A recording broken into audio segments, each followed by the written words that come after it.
Mr. Speaker, climate change policy should tangibly reduce greenhouse gas emissions without punishing the Canadian economy.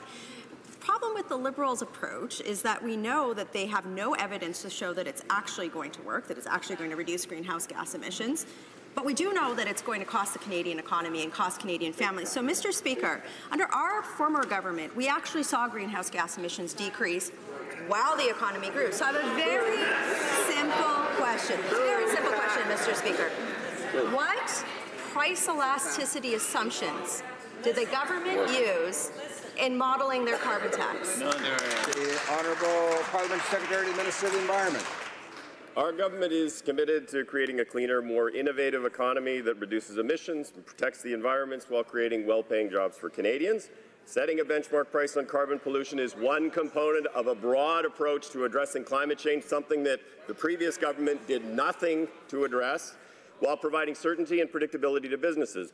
After a decade of inaction on the part of the previous government, we are about taking firm action to address greenhouse gas emissions while creating good middle-class jobs for Canadians. Member for Calgary-Nose Hill. Mr. Speaker, I'll take that as code for I have no idea. Anyways, Mr. Speaker, let's go with something more simple.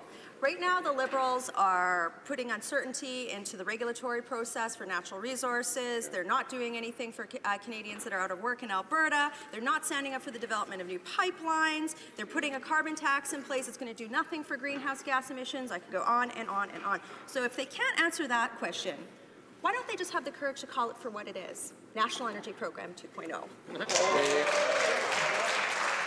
The Honourable Parliament Secretary to the Minister of the Environment and Climate Change.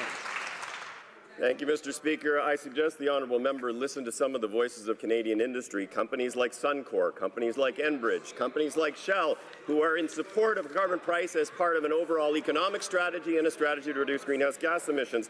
Let me quote, Mr. Speaker, the Desjardins Group CEO who said, quote, Desjardins Group supports the federal government's decision. Desjardins believes that the time has come for all sectors of the economy to include climate change considerations into their strategic plans, to take advantage of business opportunities, to reduce risks, and to meet the needs of Canadians.